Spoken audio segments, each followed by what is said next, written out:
Hi everyone, let's talk about TNA Genesis, which was a great show. Let's talk about it. So, Ariana Grace ushers in the new partnership between NXT and TNA as the alliance between companies NXT and TNA is she claims full responsibility and all the credit for essentially the relationship and enters Ashante Adonis as the first surprise and he issues an open challenge to the TNA locker room and it was Jake something which was the match could have been longer in my opinion but it was what it was.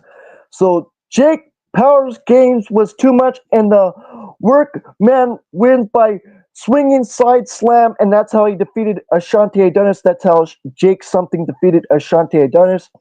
Then Frankie Kazarian defeated Leon Slater. I thought Leon Slater was going to win, but it is what it is. Frankie Kazarian rounds control by shoving Leon Slater off the turnbuckle and crashing down to the floor, and Leon Slater rallies with speed and high flying, and he connects on a huge dive outside and runs around with excitement. And JDC was on commentary and he yelled at Leon Slater to stop showboating, and Leon Slater wastes no time arguing about the criticism, and the younger went to finish for a suicide 450 splash, but Frankie Kazarian put his knees up to block, and Frankie Kazarian scooped a roll up and grabbed the tights to win, and that's how he defeated Leon, Leon Slater, guys.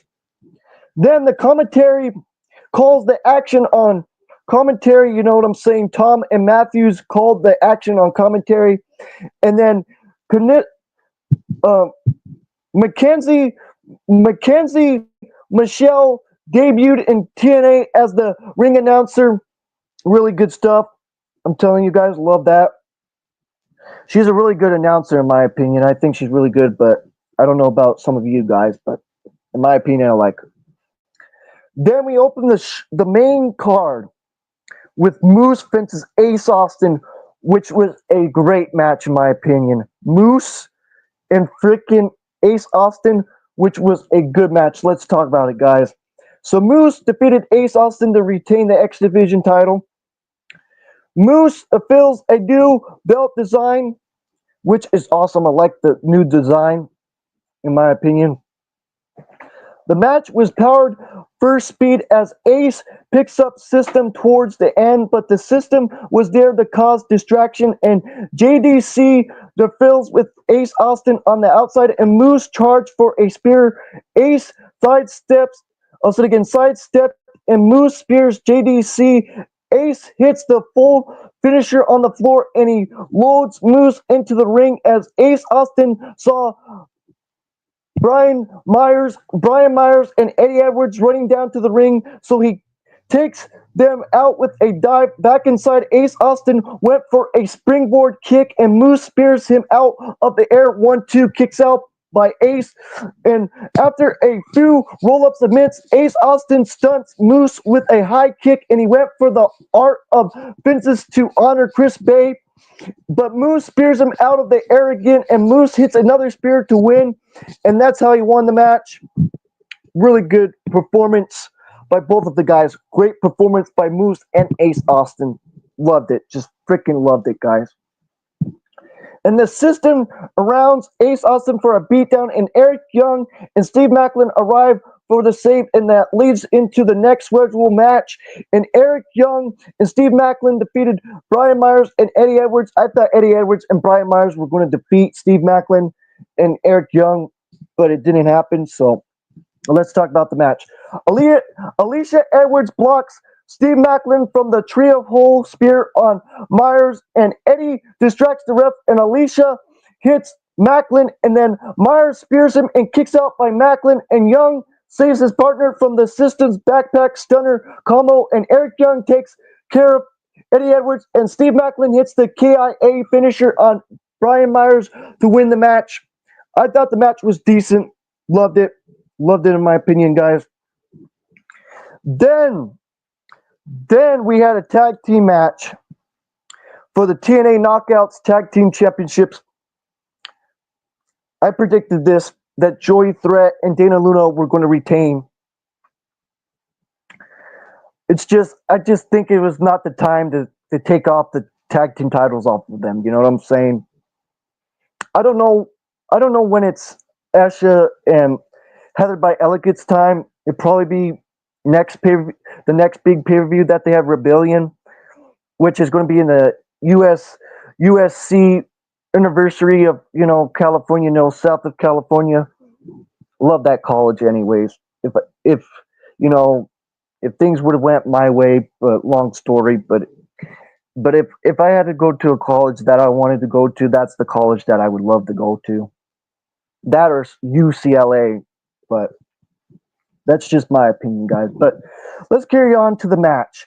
So we have Joy Threat and Dana Luna Spitfire defeating Ash by Elegates and Heather by Elegates to retain the tag team titles. Let's talk about it. Ash and Heather were dressed like the Dallas Cowboy cheerleaders, much like the Cowboys in the past 25 years. They also failed to win the big one, and Dana Luna was the game changer with a barrage of German duplexes and a huge deadlift German duplex to, I'll say it again, a huge deadlift German duplex to Ash over the ropes, sets up the pressure drop powerbomb combo for the victory, and that's how they won. Dana Luna and Joey Threat won with a pressure drop powerbomb combo, and that's how they won. And the commentators wonder if Ash by Elegates was the legal competitor, so this feud might not be over yet. So we'll see what happens with that story, guys. Like I said again, they might get it at Rebellion, but we'll see what happens. I love Ash by Elegates. I'm not kidding. I love Ash by Elegates and Heather by Elegates, and I love that guy, George Iceman. George Iceman is a great, great, great manager. Great manager. And I love how he does stuff, how he acts. He's funny. He's just really funny and really good at his job. And I love that part when they said, "Go Eagles." I love that when they said, "Go Eagles." I love that. I love that part, man. Oh, man, I love that part. I'm sorry for all you Cowboy fans out there. I'm sorry. I'm sorry for all you Cowboy fans out there. But they were in Dallas, so. But anyways, yes, they were wearing Dallas Cowboy stuff, but, that whole thing, which was funny. Then, I know I'm going to get a lot of hate for this. I know. I know. Tessa Blanchard, like I said again, Tessa Blanchard is a great wrestler. A great wrestler. But her personality, forget about it. Just like Hulk Hogan. Forget about it. Just forget about it's just terrible. Just terrible. But in the ring, wives, in the ring, I'll give Tessa Blanchard credit. I'll give Tessa Blanchard credit where credit's due.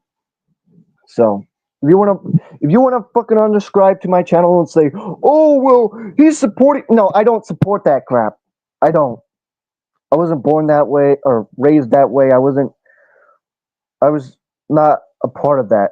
You know what I'm saying? I was just not a part of that crap. You know. Anyways, let's talk about the match. Tessa Blanchard defeated Jordynne Grace, which was a banger match. Jordynne Grace assists creative power moves, and Tessa Blanchard used willing offense to swing momentum. And the story of the finish was Tessa Blanchard tried to remove a turnbuckle pad, and she had trouble the first two times. And Tessa Blanchard went back. Also, again, Tessa Blanchard went for a hammerlock DDT onto the pad, and Jordynne Grace kicked out on the cover, and Tessa Blanchard went back to the tactics and finally assists in pulling off the turnbuckle pad, and she hits a bulldog into the exposed steel, and Tessa Blanchard took to the air for a flying cold breaker to win, and that's how she won. Then we had the I Quit match. Oh man, the I Quit match. The damn referee. That was funny when Mike Santana said, "Get out of my face! Get out of my face! You damn ref, get out of my face!" But anyways, let's talk about it. Mike Santana defeated Josh Alexander in the I Quit match. Northern Army were banned from ringside, and Alexander crushes Santana for the most of the match. When asked to quit, Santana laughed and said there is no quit in his blood, and Josh Alexander dished out more pain and a C4 spike power driver, and Santana pulls up with an arena line for a buckle bomb and avalanche Corona, frog splash, and spin the block lariat, and Santana ribs ties Alexander's hands behind his back to beat him with a slapjack, and Alexander wouldn't quit. When Santana threatened a curb stomp into the steel steps, Josh Alexander finally quitted. Yeah, he finally quitted when he was about to stomp his head into the steel step, Mike Santana. And then he said, I quit, I quit. Josh Alexander says, I quit, I quit. And then Josh Alexander was a man of his word to shake Mike Santana's hand and passes the torch as the since bearer of TNA. Then Josh Alexander drops the mic and he says he quits TNA. Even though I give credit to his wife too. His wife left too, and I give her credit for what she did for the TNA business for TNA. She did good as a ring announcer. So I give up to that too, guys. Then we had the tag team match for the TNA World Tag Team Championships. And Nathan Frazier and Exum were watching this match at ringside. Really good stuff. So yes, guys, the Hardys defeated the Rascals. Freaking decent tag team match. Decent tag team match, guys, in my opinion. Decent tag team match. Let's talk about it. So Matt Riddle and Jeff Hardy defeated Trey Manuel and Sacramento Wentz to retain the tag team titles. Nathan Frazier and Exum, like I said again, were at ringside.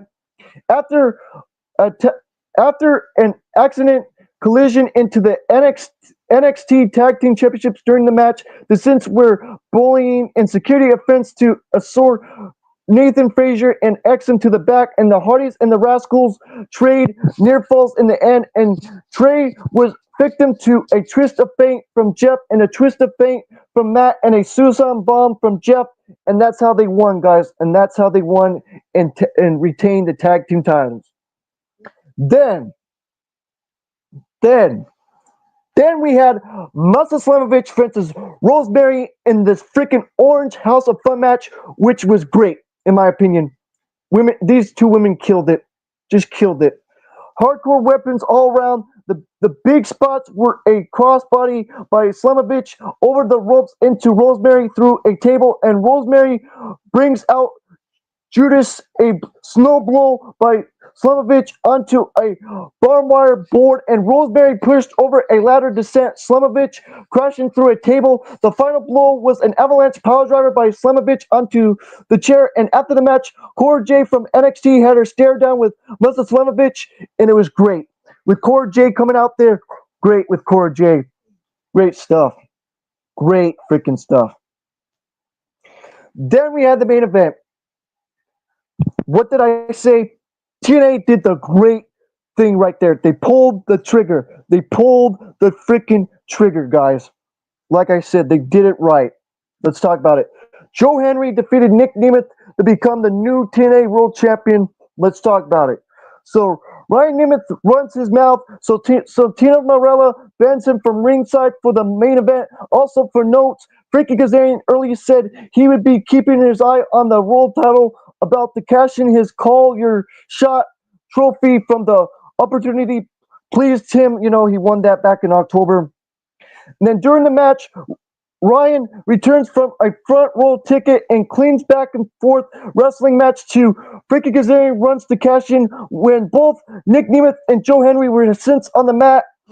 JBL wouldn't have that, and he hits a clothesline from hell to Frankie Kazarian, then pushes Ryan Nemeth for a good measure, and JBL cites the match finish clean, and down the stretch, Joe Henry shoves off the Danger Zone finisher to hit the standing ovation slam, and Nick Nemeth kicks out, and Joe Henry went for a second standing ovation, and Nick Nemeth escapes and hits a super kick plus a Danger Zone, and Joe Henry kicks out, and Joe Henry caught a super kick to counter for a follow-weight slam, and the challengers are sent with an energy to hit the standing ovation for the win, and that's how Joe Henry won, and the crowd celebrates, and that's what happened right there.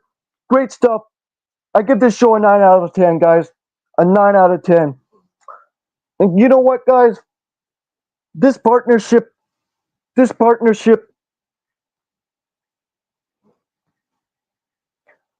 for business.